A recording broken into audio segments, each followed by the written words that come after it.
Selamat pagi untuk kita semua. Selamat pagi. Hari ini kami calon guru penggerak angkatan 10 Kabupaten Nagitio akan melakukan aksi nyata diseminisasi tentang budaya positif di SDK Riti. Calon guru penggerak yang ada di SDK Riti, kami ada 3 orang, bernama Bonifacius Kakenadu, dan ada lagi 2 teman saya yang akan memperkenalkan diri sebagai calon guru penggerak angkatan 10 dari Kabupaten Nagitio. Itu kedua teman saya persilakan untuk. Nama saya Maria Goreti Teko. Saya Marcelina Dwi Hayati. Selanjutnya, sebelum kita memulai dengan kegiatan kita, mari kita mengawali dengan doa. Ibu Siana, saya minta kesediaan untuk bisa mengatur kita dengan doa pembuka. Marilah kita berdoa dalam Bapa dan Putra dan Roh Kudus. Amin.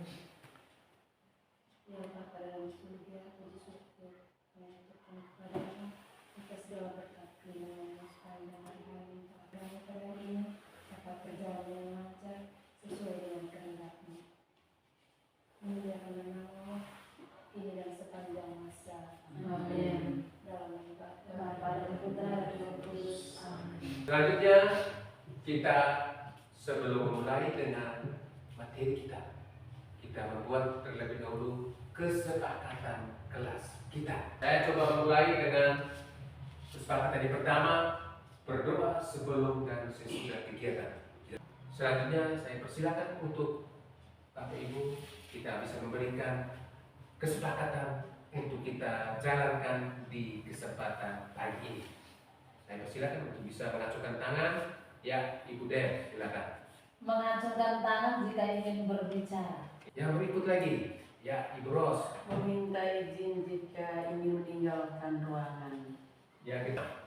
Masih ada lagi? Bapak Idis? Apa di saya? Masih ada? Ya, Ibu Ros. Semua harus aktif dalam kegiatan. Mungkin ini bisa mewakili ya kesepakatan kelas yang akan kita lewati di hari ini. Selanjutnya, guru yang baik harus memiliki kemampuan dalam mewujudkan budaya positif di sekolah. Budaya positif tersebut dapat dijalankan dengan menerapkan konsep ini akan dipaparkan oleh kami bertiga. Saya akan mengawali dengan konsep disiplin positif dan motivasi perilaku manusia. Selanjutnya sebentar Ibu Dewi akan melanjutkan dengan keyakinan sekolah atau keyakinan kelas serta kebutuhan dasar manusia. Dan akan diakhiri oleh Ibu Margot di konsep yang kelima dan keenam tentang posisi kontrol restitusi dan segitiga restitusi. Itu 6 konsep yang akan kita lewati di hari ini. Selanjutnya kita melihat tentang kata disiplin ini. Ya, yang pertama tentang disiplin positif. Berbicara tentang disiplin positif, kata kuncinya itu adalah di kata disiplin. Mungkin Bapak Ibu dapat mendefinisikan secara pribadi apa itu disiplin. Ibu Ros, silakan. Disiplin artinya mampu mengontrol diri. Disiplin artinya mampu mengontrol diri. Ya, Mama Tris. Orang yang taat pada aturan. Disiplin positif merupakan suatu cara penerapan disiplin yang mengajarkan anak bertanggung jawab dan menumbuhkan kesadaran diri berdasarkan nilai-nilai kebajikan. Itu berbicara tentang disiplin positif. Jadi disiplin positif ini lebih ke arah disiplin diri yang dapat mengontrol diri dalam melakukan segala tindakan. Tujuan disiplin positif itu adalah menanamkan motivasi yang ketiga pada murid kita, yaitu untuk menjadi orang yang mereka inginkan dan menghargai diri sendiri dengan nilai-nilai yang mereka percaya. Selanjutnya, disiplin positif juga dapat membuat murid memahami dan menyadari berdasarkan motivasi internal, bukan akibat paksaan, pujian, ataupun hukuman. Kalau motivasi internal itu berarti motivasi yang ada dari dalam diri. Bicara tentang motivasi internal ini juga berkaitan erat dengan 6 karakter dalam profil pelajar Pancasila. Itu yang pertama, ya Ibu Desi. Beriman dan bertakwa kepada Tuhan Yang Maha Esa dan berakhlak mulia. Yang berikut, ya Ibu Goreti. Mandiri. Mandiri. Yang ketiga, ya Bapak Gotong Ibu. royong. Yang ya Berkebinekaan global. Kreatif. pada dasarnya, ya, setelah kita berbicara tentang disiplin positif tadi, disiplin positif datangnya dari dalam diri. Kalau kita bisa disiplin, berarti kita bisa mengaplikasikan itu. Tetapi kalau kita tidak bisa berdisiplin, maka kita tidak akan bisa mengaplikasikan tentang disiplin itu sendiri. Selanjutnya, materi yang berikut tentang motivasi perilaku manusia. Ada 6 karakter dalam profil pelajar Pancasila. Ini menjadi nilai kebajikan yang harus ditanamkan dalam diri peserta didik kita. Jadi sejak dari dini anak-anak kita tanamkan karakter-karakter ini, sehingga pada akhirnya mereka menjadi pribadi yang bisa berkarakter, bisa mencerminkan profil pelajar Pancasila. Yang kedua, paling tidak kita pasti dalam benak kita ada menjadi motivasi saya sebagai menjadi seorang guru. Motivasi dasarnya apa? Minimal harus tahu, oh saya mau jadi seorang guru, motivasi saya bagaimana. Begitu juga seperti kami. Motivasi dasar saya mengikuti pendidikan guru penggerak ini bukan untuk mendapat penghargaan atau apapun, tetapi saya ingin meningkatkan kompetensi saya sebagai seorang guru. Itu yang menjadi motivasi dasar untuk mengikuti pendidikan guru penggerak ini. Sehingga dengan motivasi ini menjadi spirit tersendiri dalam mengikuti kegiatan pendidikan guru penggerak angkatan 10 di Kabupaten Nagari ini. Pada dasarnya, ya, manusia ini memiliki 3 motivasi perilaku. Untuk menghindari ketidaknyamanan atau hukuman. Itu kita bisa ambil contoh pada saat anak-anak ke sekolah. Itu 3 motivasi perilaku manusia. Jadi bisa saya bagikan kepada Bapak Ibu sekalian. Terima kasih atas perhatian kita semua. Kurang dan lebihnya saya mohon maaf. Selanjutnya sebentar akan dilanjutkan oleh Ibu Dewi untuk di materi yang berikut. Itu tentang keyakinan sekolah atau keyakinan kelas serta kebutuhan dasar manusia. Untuk itu Ibu Dewi bagi kesempatan saya berikan. Ataupun kita juga ke sekolah, ada 3 motivasi dasar yang ada pada diri kita. Kita bisa untuk menghindari ketidaknyamanan atau hukuman. Saya kalau terlambat sebentar, konsekuensinya saya dapat hukuman. Berarti motivasi ini ya yang ada. Motivasi yang kedua, untuk mendapatkan imbalan atau penghargaan dari orang lain. Ya, 1 tambah 2 sampai berapa? Sampai bisa jawab, saya kasih uang sekian. Ini motivasi ya untuk mendapatkan imbalan. Dan motivasi yang ketiga, untuk menjadi orang yang mereka inginkan dan menghargai diri sendiri dengan nilai-nilai yang mereka percaya. Nah, motivasi yang ketiga inilah yang menjadi pilihan kita dalam menerapkan 3 motivasi perilaku manusia. Baik, Bapak dan Ibu guru hebat, keyakinan kelas ini mencakup pandangan, sikap, dan keyakinan yang dimiliki siswa terhadap kemampuan mereka dalam belajar dan mencapai tujuan akademik itu sendiri. Nah, mengapa dan bagaimana keyakinan kelas itu terbentuk? Dan begitu penting dalam konteks pendidikan. Di dalam artikel ini sebentar saya akan membahas peran serta pentingnya keyakinan kelas dalam kehidupan akademik siswa.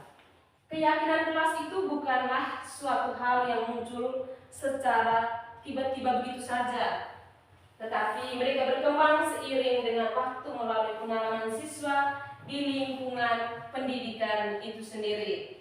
Nah, beberapa faktor yang berkontribusi pada pembentukan keyakinan kelas termasuk yang pertama, bagaimana pengalaman belajar. Yang kedua, dukungan dari guru. Dukungan dari guru juga itu pada saat kita membangun keyakinan kelas ini sangat dibutuhkan. Dimana? Karena hubungan siswa dengan guru mereka itu sangat berperan dalam pembentukan keyakinan kelas. Guru yang memberikan interaksi dengan teman. Nah, interaksi dengan teman di sini juga Bapak dan Ibu guru hebat. Interaksi dengan, nah yang berikutnya pengalaman keluarga. Nah, di pengalaman keluarga ini dukungan dari keluarga itu juga sangat berperan penting dalam pembentukan keyakinan kelas. Lalu yang kedua yaitu pentingnya keyakinan kelas. Nah, keyakinan kelas memiliki dampak yang signifikan pada perkembangan akademik dan psikologis seorang siswa. Ada beberapa alasan mengapa keyakinan kelas itu penting. Yang pertama, motivasi dan kinerja siswa yang memiliki keyakinan positif dalam kemampuan mereka cenderung lebih termotivasi untuk belajar dan mencapai tujuan akademik mereka juga. Lalu yang kedua, sebagai ketahanan emosional. Nah, keyakinan kelas yang kuat dapat membantu siswa mengatasi kegagalan dan tantangan. Yang berikutnya, pilihan karir. Nah, keyakinan kelas dapat mempengaruhi pilihan karir siswa. Mereka yang percaya diri dalam kemampuan akademik, mereka lebih mungkin mengejar karir yang menuntut pendidikan tinggi. Lalu yang berikutnya, kesejahteraan psikologis. Nah, keyakinan kelas yang positif terkait dengan tingkat kesejahteraan psikologis yang lebih tinggi, siswa merasa lebih bahagia dan juga percaya diri dalam mengatasi semua tantangan yang mereka hadapi. Lalu yang ketiga yaitu meningkatkan keyakinan kelas. Meningkatkan keyakinan kelas ini adalah upaya yang perlu dilakukan oleh pendidik atau oleh seorang guru, orang tua, dan siswa itu sendiri. Ada beberapa strategi yang dibangun untuk membantu meningkatkan keyakinan kelas ini. Yang pertama, memberikan umpan balik yang positif. Berikutnya, mendorong pemecahan masalah, mengajarkan siswa untuk menghadapi dan memecahkan masalah dengan cara yang proaktif dan dapat membangun rasa percaya diri dari siswa itu sendiri.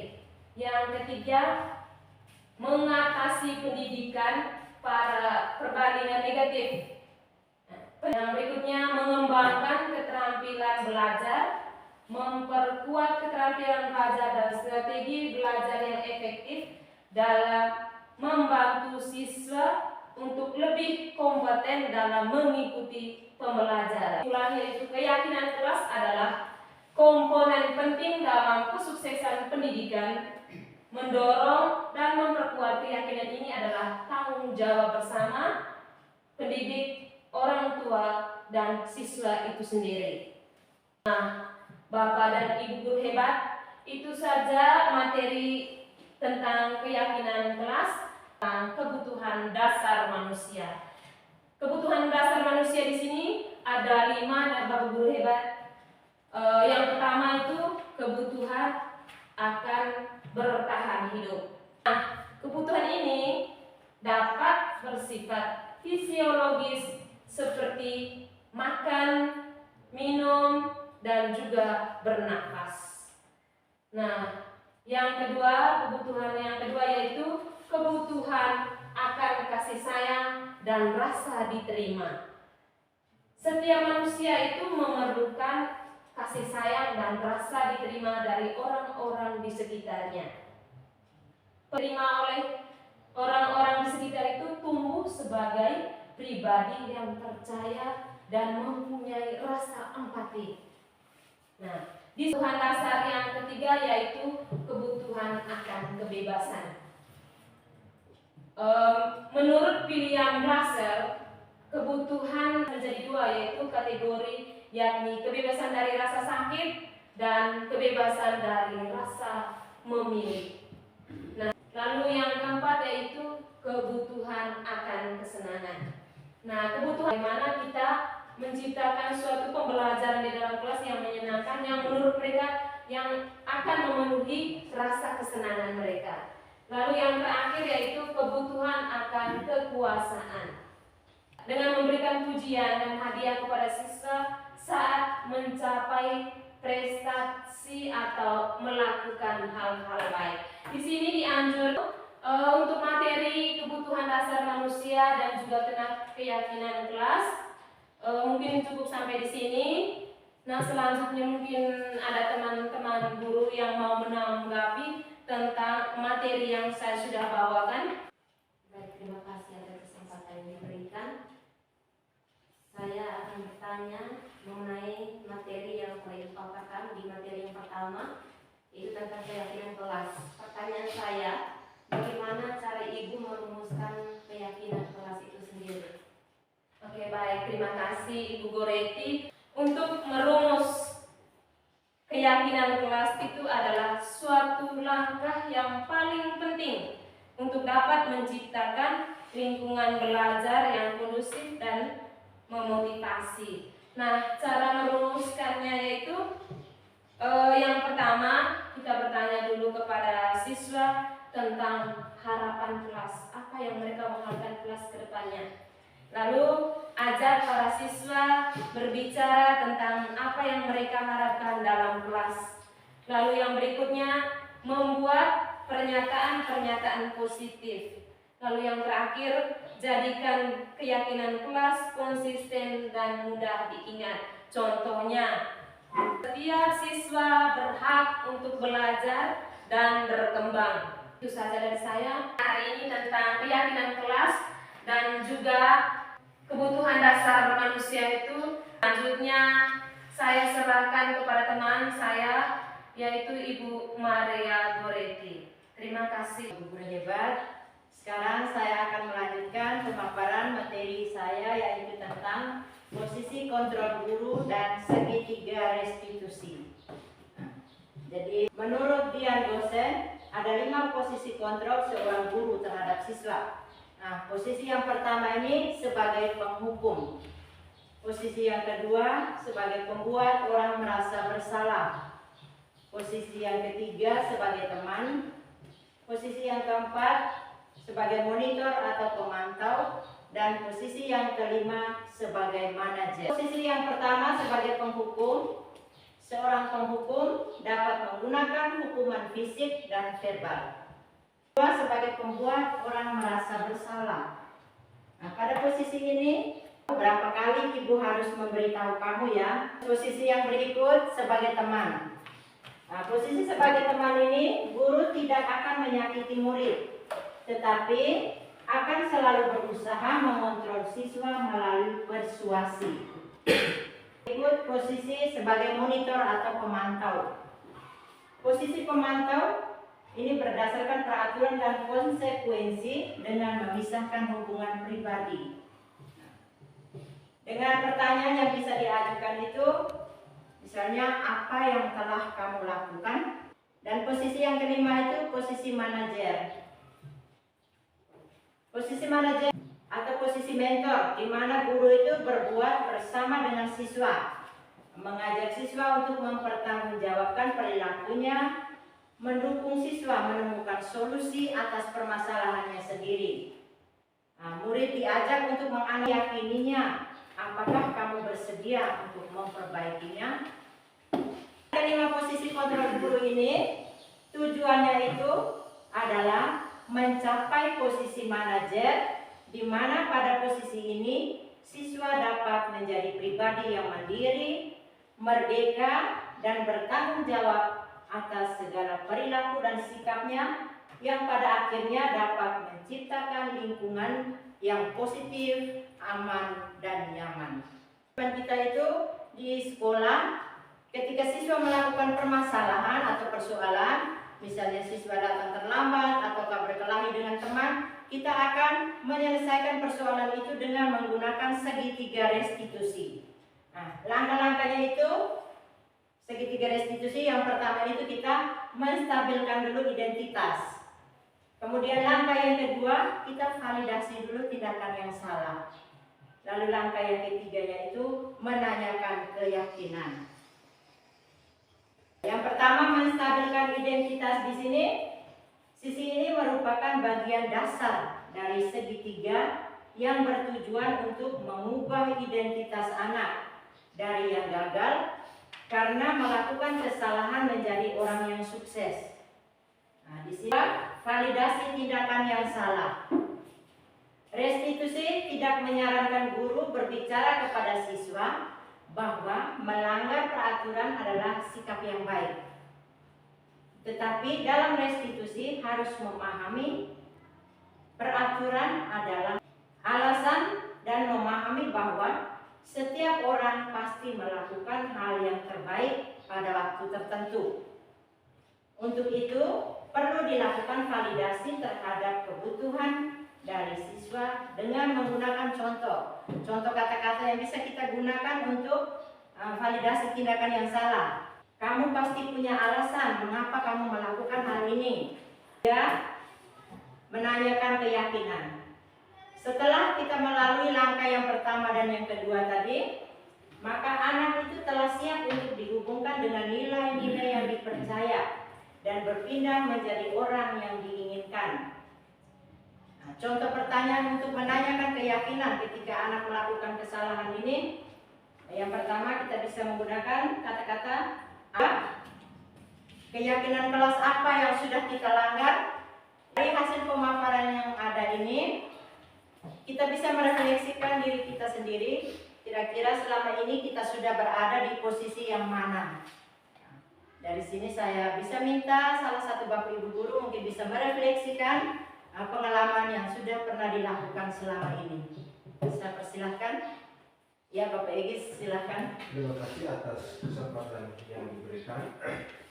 Pengalaman saya selama ini, ketika ada siswa yang melakukan kesalahan, saya selalu menghukum. Saya berpikir dengan menghukum dapat membuat siswa menjadi takut dan tidak akan mengulangi perbuatan. Tapi ternyata yang saya lakukan itu membuat siswa menjadi tidak percaya diri.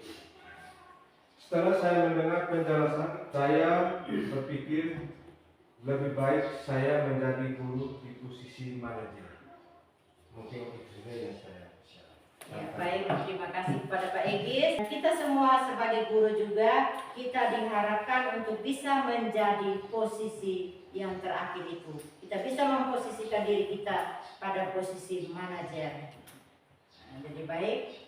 Untuk budaya positif yang sudah kami paparkan tadi, semoga budaya positif ini bisa kita laksanakan, kita tindak lanjuti di lembaga pendidikan kita ini. Mari kita tutup kegiatan kita ini dengan doa. Saya minta Ibu Del bisa menutup kita dengan doa. Marilah kita berdoa dalam nama Bapa Tuhan yang Maha Pengasih dan Penyayang. Terima kasih atas berkat dan penyertaan-Mu selama kami mengikuti kegiatan diseminasi budaya positif yang dipakai puji kini dan sepanjang masa. Dalam nama Bapa dan Putra dan Roh Kudus. kasih Bu Del.